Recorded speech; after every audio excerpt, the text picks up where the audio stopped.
Bill Trebelov stood frozen and helpless as he watched his beloved wife cling warmly to their next-door neighbor, Roger. Emily smiled so radiantly that she seemed to glow from within. She wore a light yellow dress that left little to the imagination. Her slender body fit perfectly into Roger's arms, as if they were two pieces of a puzzle. They laughed, surrounded by friends and neighbors with familiar but strangely indistinguishable faces.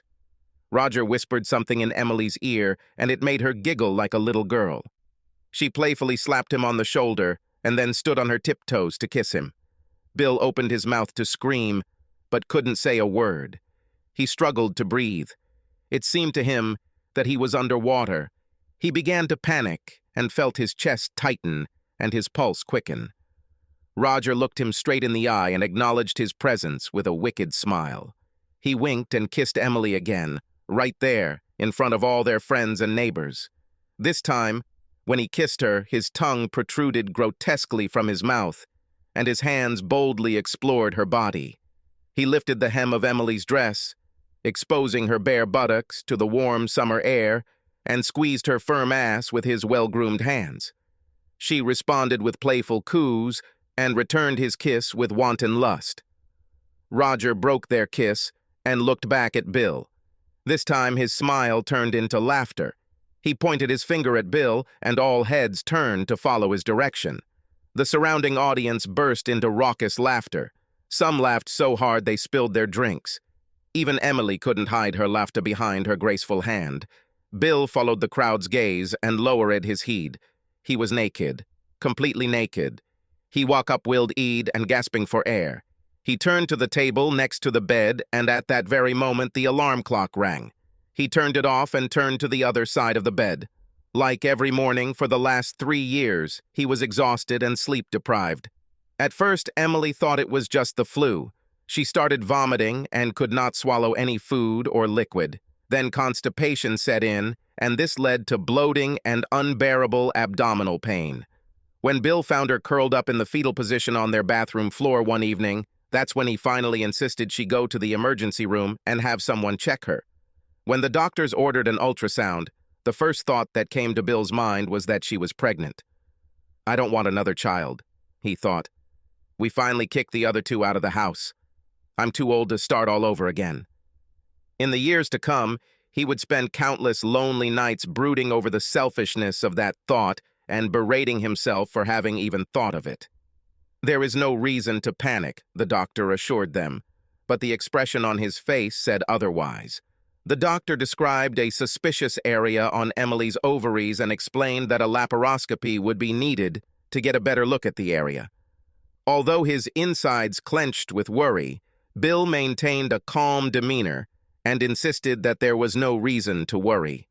"We'll get through this," he assured her, gently stroking her arm as she waited to be wheeled away for the procedure. "Whatever happens to us, we will get through it.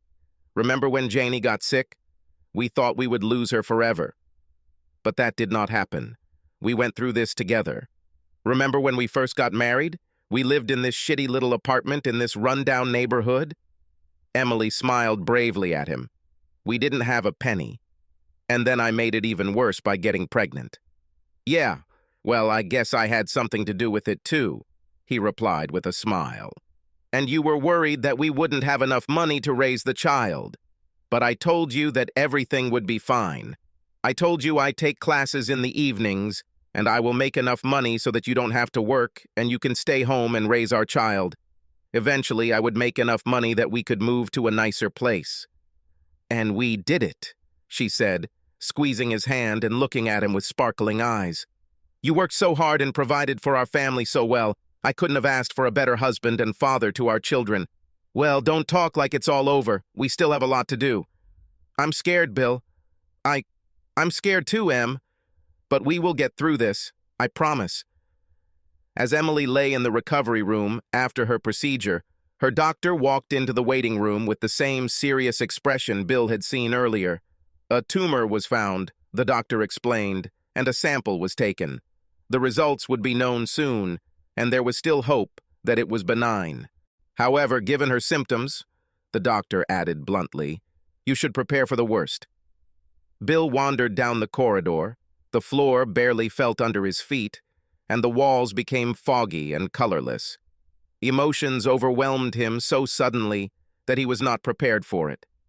He quickly turned into the nearest toilet, entered the stall farthest from the entrance, locked the door, and collapsed on the floor.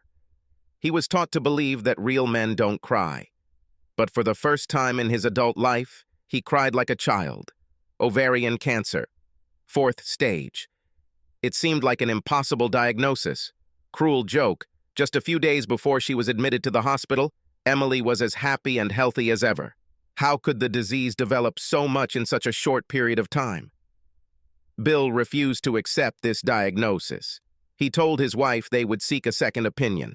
If this opinion were the same, then they would be looking for a third and fourth. No matter how many doctors it takes, they will find someone who has the courage to make a more optimistic diagnosis. "Bill, I love you," Emily said, smiling. "But darling, you need to face the truth. This is happening, and there is nothing you or I can do to stop it." "Bullshit," he said. He felt his anger bubble to the surface. "Honey, I'm so sorry I'm putting you through this." He looked at her in amazement. Now she was living through this incomprehensible moment, peering into the dark depths of her own death, and her main concern was him. Over the next few months, he would continue to be amazed at this woman's strength and character. Together, they decided that she would undergo chemotherapy to prolong her life as much as possible. Bill was never a good helper and tried to avoid being around sick people whenever possible. However, with no other choice, he quickly learned and became a first-class nurse. He helped her in and out of bed, took her to the bathroom, and cleaned up the vomit from the bucket she kept by the bed. Towards the end, he learned how to clean her drainage tube and change her IVs. The end came faster than he expected. One evening, they were watching TV. Emily lay in her makeshift hospital bed that Bill had set up in the living room at her request. Suddenly, he felt that something had changed. He looked at her, and she seemed calmer and more peaceful than usual. He hesitantly walked over to her bed and took her hand in his, being careful not to squeeze too hard. She didn't move a single muscle. Fighting back the tears welling in his eyes, he placed a couple of fingers against the main artery in her neck.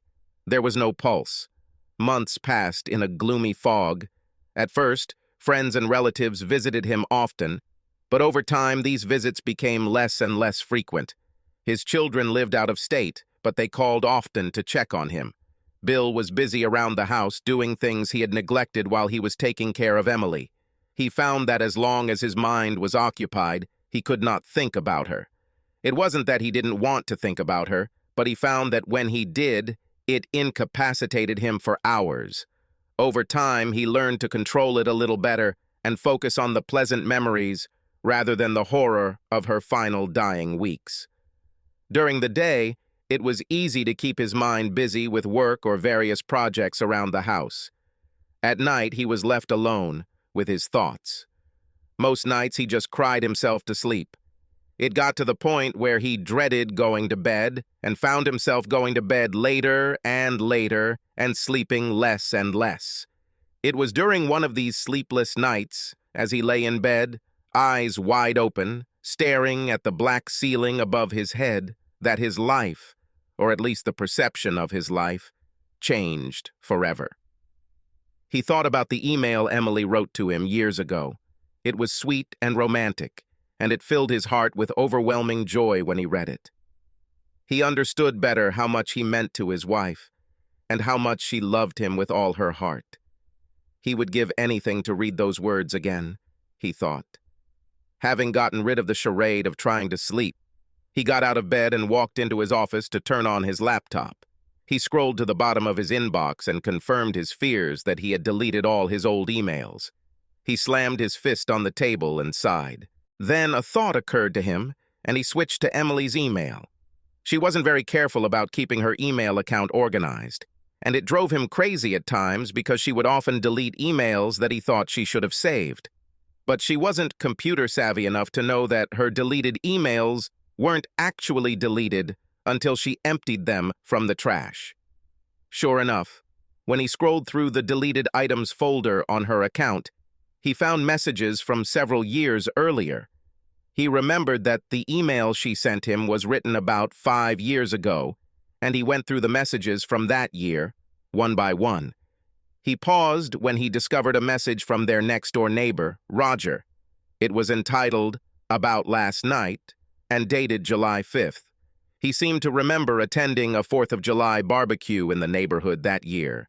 In fact, this was the last year that he and Emily went to this annual event. With a curious look on his face, Bill clicked on the email, and it opened. "Hi, Emily. I just want to say that I really enjoyed last night. I've wanted to do this for years. Sorry we were interrupted. If you ever want to finish what we started, you know where I live. Roger. P.S. Don't worry about Phil. I talked to him, and he's not going to tell anyone." "What the hell?" Bill muttered under his breath. What did Roger mean? What did he enjoy doing? What had he wanted to do for years? What did he mean by finishing what they started? And what did Phil have to do with this? Bill had never even considered the remote possibility that Emily had ever cheated on him during any moment of their 25 years together. She was as devoted as any of their acquaintances and friends. Sure, they went through some rough patches like any married couple, but their relationship was rock solid. On the other hand, he remembered that Emily had been drinking heavily that evening. She didn't usually get drunk, but on this particular evening, one of the neighbors brought homemade wine, which Emily thought was wonderful, and she overdid it a little. When she suggested that they make different plans for Independence Day in subsequent years, he assumed that she was embarrassed for being so drunk in front of the neighbors. But perhaps there was another reason. He quickly searched for a response to this email or any other emails from Roger, but found nothing. He closed his email program, and his desktop wallpaper showed the smiling face of his beautiful wife on her 30th birthday. He stared at the photograph from a new perspective. Was it possible that she was not as loving and faithful a wife as he believed her to be? That night, a recurring nightmare began. The next morning, Bill stood at the window of his house, sipping coffee. He looked across the street at the house where Roger and Chelsea lived with their 2 children. Their house was the largest in the area, and the lawn in front of it was immaculately manicured.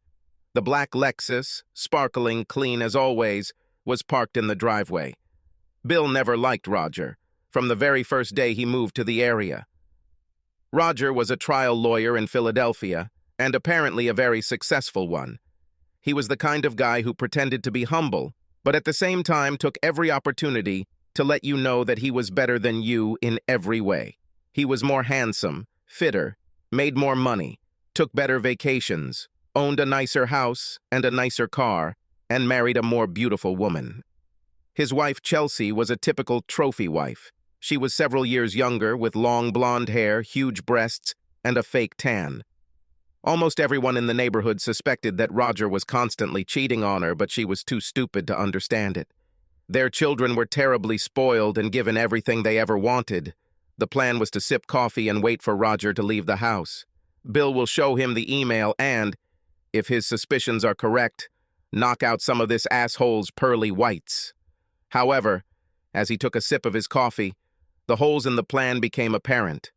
Roger would simply deny any wrongdoing.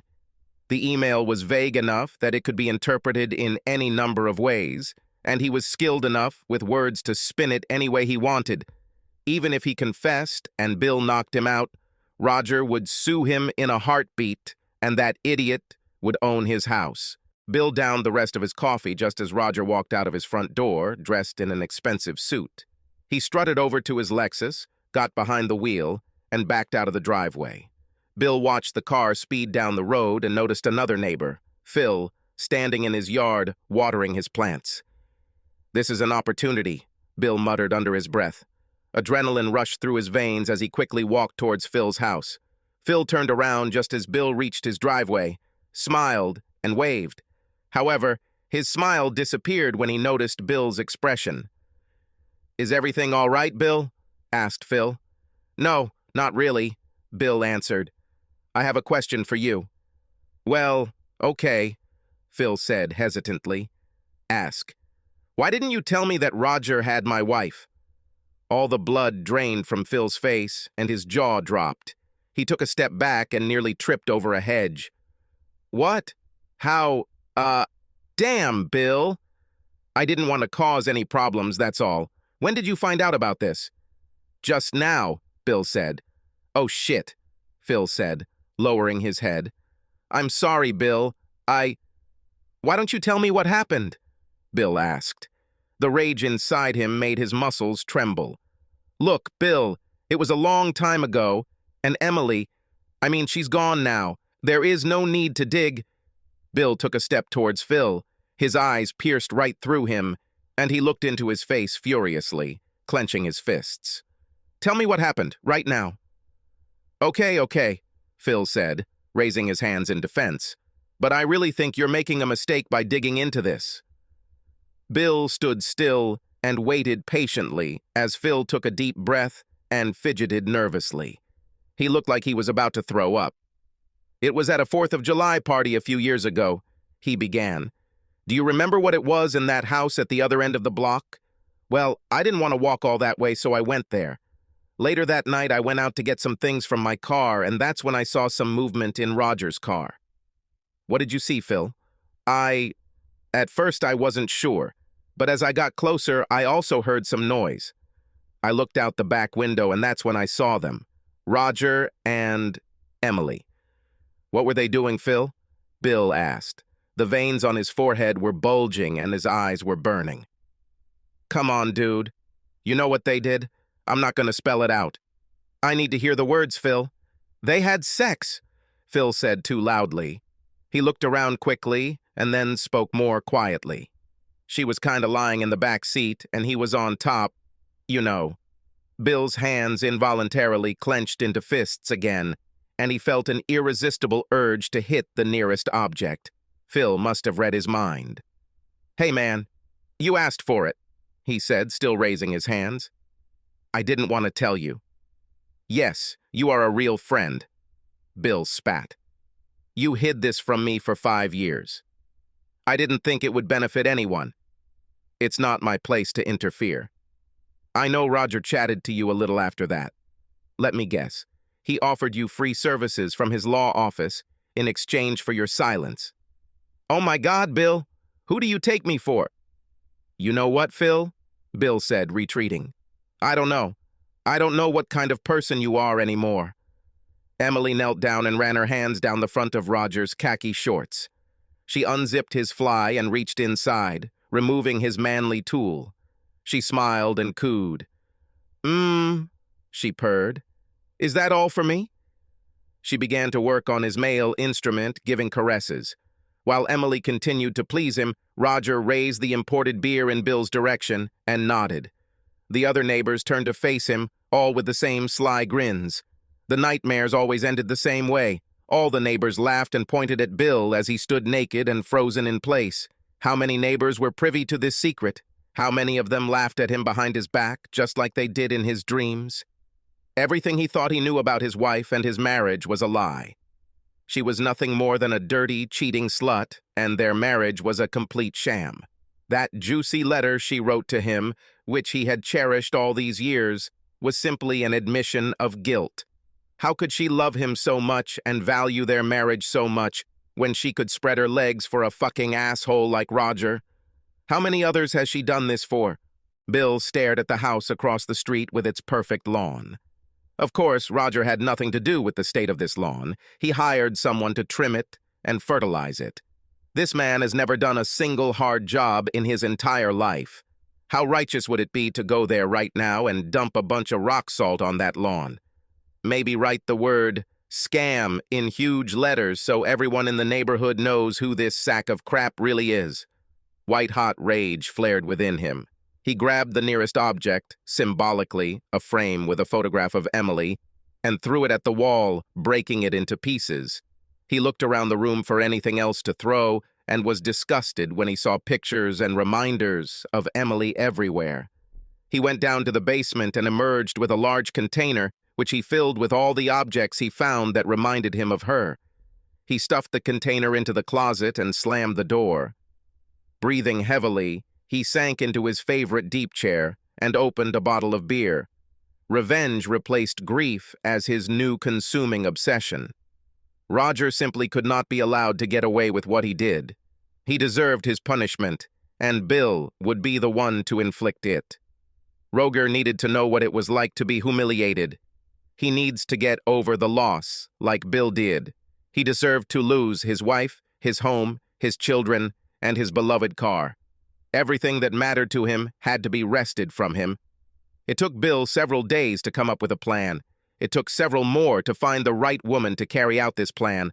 Once he found her, he met her at a cafe to make sure she fit the bill and that she was willing and able to follow orders. Money was no object, and he paid her generously. After days of planning, the day of reckoning finally arrived. With his heart pounding, Bill knocked on the door of the house across the street. Chelsea responded, looking puzzled. "What happened, Bill?" she asked sweetly. "It's okay," Bill said, "but I need you to come with me. I need to show you something." "What's the matter?" she asked, looking worried. "This is something very important to you," he explained. "That's all I can say right now. Just come with me, please." She continued to question him as they drove the short distance to the country club, but Bill was adamant in his refusal to answer her questions. He almost felt sorry for her. However, she deserved to know the truth just as much as he did. He pulled into the parking lot of a country club, and Chelsea suddenly panicked. "Why are we here?" she asked. "Is there something wrong with Roger? Do you know he's playing golf here today?" "Yes, I know," Bill answered calmly. He looked at the time on the dashboard. "Follow me," he said, getting out of the car. He led her on foot around the country club and down a short path through a wooded area to a neighboring property. It was empty except for one lone car parked at the far end. "It looks like our Lexus," Chelsea said. "Why is it parked over there?" "Let's see," Bill said, trying his best to suppress a smile. As they approached the car, Bill slowed his pace, allowing Chelsea to walk ahead of him. He reached into his pocket and pulled out his cell phone, clicking it to switch to camera and then clicking it again to switch to video mode. What was about to happen would be so beautiful that he knew he would want to relive this moment over and over again. Chelsea approached the car cautiously. When she got close enough to see what was going on in the back seat, she gasped loudly and covered her mouth with her hands. She froze in place for a moment. She then rushed to the back door handle and forced it open. "You fucking son of a bitch!" she screamed. She leaned into the back seat and slammed her fists into Roger's torso as he raised his hands in defense. She continued screaming and punching, and then grabbed an armful of clothes from the back seat. She slammed the door with her foot. Her face was stained with leaked makeup, and her usually perfect hair was a mess. Roger appeared on the other side of the car and took a sneaky look around before ducking around the back of the car. "Give me my clothes!" he shouted to his wife. He was completely naked, and his hands covered his private parts. "Fuck you!" Chelsea shouted and ran to the front of the car, still holding her clothes. "I'm not kidding, Chelsea!" he shouted. "Give me my fucking clothes!" "Fuck you!" she shouted again. He chased her around the car for 2 laps, while the scantily clad woman in the back seat quietly slipped out and ran up to Bill. Roger stopped on the passenger side of the car, and Chelsea looked over the roof at him. "Chelsea, please give me my clothes," Roger said in a calm voice, "and we can talk about this." In one swift motion, she opened the door, tossed her clothes inside, and slid behind the wheel. She locked the doors before Roger could grab the handle. She looked at her husband with mascara smeared on his cheeks, raised her middle finger in the air and drove off, tires squealing along the road. Roger stood in the middle of the parking lot with a dumbfounded expression on his face. "Chelsea, you fucking bitch! Come back here!" he shouted in a shrill voice and jumped up and down, still covering his genitals with one hand. For the first time, Roger seemed to notice Bill. It took him a moment to realize who it was, and another moment to realize that he was being recorded. "Bill, what the hell are you doing here?" he shouted. "Turn off the damn camera. Actually, just give me the phone." He held out his hand as if he were a school teacher demanding that her students spit out the gum. "Fuck you!" You're fucking crazy if you think I'm going to give you my phone, Bill laughed. Give me that damn phone, Roger screamed in the same shrill tone. He took a few steps towards Bill. I'm telling you right now, Bill said, pressing a button on his phone and putting it in his pocket. If you take another step towards me, I'll knock the hell out of you. Roger stopped dead in his tracks. He looked past Bill to the woman hiding behind him. He seemed overcome with panic and confusion, and his eyes filled with tears. Why? Asked Roger. You bastard know damn well why, Bill replied. Come on, honey. He took the woman's hand and led her back to the main parking lot. Roger froze in place and stared into the distance. Here's the other half, Bill said, handing the woman a thick envelope as they approached his car. As agreed. Thank you, she said. I have to say that it was a lot easier than I thought. You mean to seduce him? Yes, she said, adjusting her top. Do not get me wrong. I've never had problems picking men. Well, you're his type, Bill said matter-of-factly. And how do you know this? She asked playfully. Bill turned to her. You are very similar to my wife. Oh, she answered quietly. I'm guessing you also knew that he wouldn't hesitate to have sex in his car, right? He's a predictable guy, Bill said with a chuckle. He seems to have an unhealthy fetish for this car. So, I think everything went as you expected. Better. Much better than I ever could have expected. Thank you. They drove in silence for some time. She smiled. Okay, but how did you know that he would cheat on his wife? Another easy question, he answered.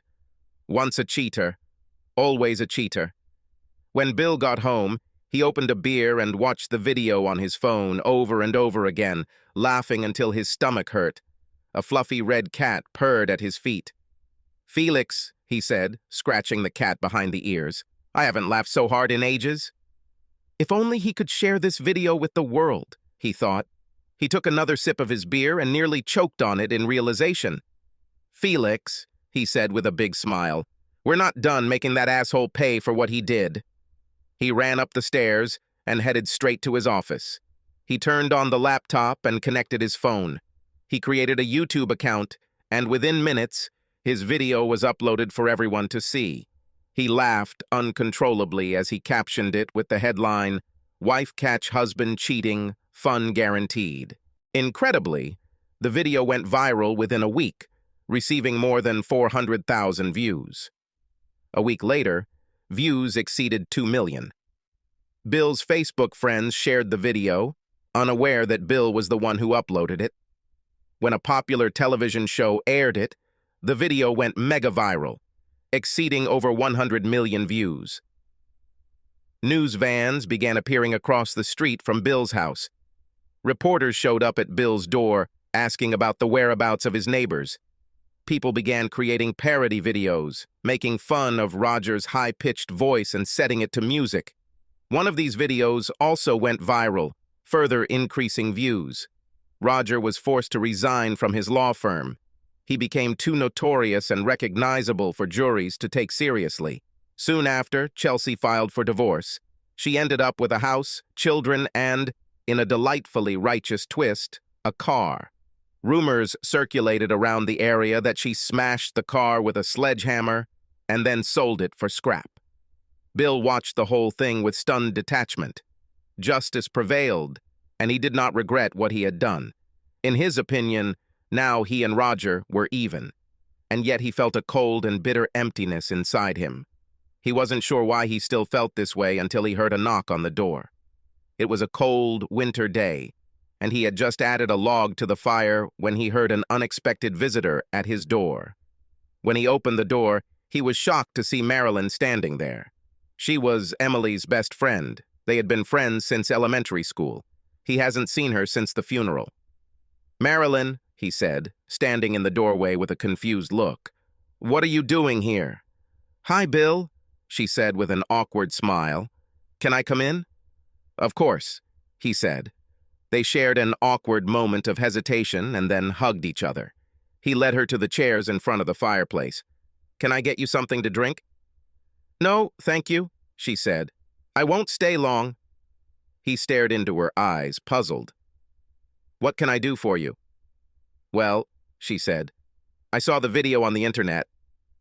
She pointed towards Roger's old house across the street. "I'm almost sure the whole world saw this video." Bill laughed. "I have a feeling that you published it," she said. "Really?" he asked. "What?" "I just have a feeling, that's all," she interrupted. "I talked to Phil." She let the words sink in and looked at him meaningfully. Bill shifted uncomfortably in his chair. "So what?" he asked. The expression on his face was stone cold. "He told me that, you know," she continued. "And I'm here because I made a promise to Emily. I made this promise just before she died. She told me that if you ever find out what happened, to give it to you." Bill watched intently as Marilyn reached into her coat pocket and pulled out an envelope. On it, in Emily's handwriting, was written one word, Bill. Marilyn handed it to him and he stared at it impassively. Several moments passed and neither of them moved a muscle. All that could be heard was the crackling of the fireplace and the ticking of the clock. Without warning, Bill snatched the envelope from Marilyn's hands and threw it into the fire. Marilyn rushed to the fireplace and tried to pull it out, but Bill grabbed her hand. "What did you do?" she screamed, eyes wide and mouth agape. "Now we're even," he said calmly. "Your dying wife wrote you this letter," she said. "How could you just throw it away like that? What do you mean you're even?" "I never had the opportunity to confront her," he stated in the same calm tone, "and now she'll never have the chance to explain." But you have to hear her side of the story." "Damn her fucking version of this story," he shouted, causing Marilyn to recoil. What could she say to explain herself? "I'm really sorry. Isn't it what you think? It didn't mean anything to me? Was it just a mistake? Was it just sex? Was I drunk? Yeah, well, that's it." Marilyn sat in silence for a minute, stunned. She stared at him as he paced around the room. "She never meant to hurt you," she said quietly. "You were the love of her life. You know it." "I don't know anything else," he shouted. "It was all a lie. Our whole marriage was a lie." "No, it wasn't like that," Marilyn screamed, jumping to her feet. "She loved you, damn it. And yes, it was a mistake." "People make mistakes, Bill. She drank too much, was not thinking well, and made a mistake. This one mistake doesn't mean your entire marriage was a sham, and it doesn't mean she never loved you." "Yes. Well, for me it is." Marilyn stared at him, but he refused to look at her. She looked around the room and saw empty shelves and tables where family photographs had once stood. She shook her head and sighed. "Bill, I'm going to tell you something, and I want you to listen." Finally, he looked at her. His eyes filled with tears and he swallowed hard. Forgiveness is not a sign of weakness. It is a sign of strength. It's not about the person who harmed you, it's about you. It's not about letting someone off the hook. It's about allowing yourself the freedom to put your past behind you and move on with your life. He stood silent and motionless. She quietly walked up to him and hugged him, holding him tightly to her. She then headed to the door and left. It was spring when Bill heard a knock on his door again. Marilyn stood on the porch, smiling curiously. "Are you going somewhere?" she asked, pointing to a truck loaded with items in the driveway. A sign on the front lawn said the house had been sold. "I'm just collecting the last of my things," Bill said with a smile. "Come in." "Looks like I caught you just in time," she remarked, pointing to the almost empty house. "I just happened to be in the neighborhood, saw the sign and the loaded truck, and put two and two together." "You should have been a detective," he teased. She responded with a smile. "I'm loading things up and these are the latest." "Do you need any help?" she suggested. "No, but thank you. I think I can handle this." "So, where are you going?" "Florida," he said. "It's time to get away from the cold. There is a pensioners' commune where the ratio of women to men is almost 2-to-1. I like these odds." He gave her a devilish grin. She looked around the room and stopped when she noticed a photograph on the end table. It showed Bill and Emily smiling happily and looking healthy and young. "Well, I'm glad to see you've moved on," she said with a smile. "I'm happy for you." Thank you, Marilyn. I decided to follow the advice of my good old friend. Subscribe to our channel so that your second chaff doesn't cheat on you, and go ahead and listen to the next story, because this story is nothing compared to the next one. If you're under 18, don't even think about listening to the next one.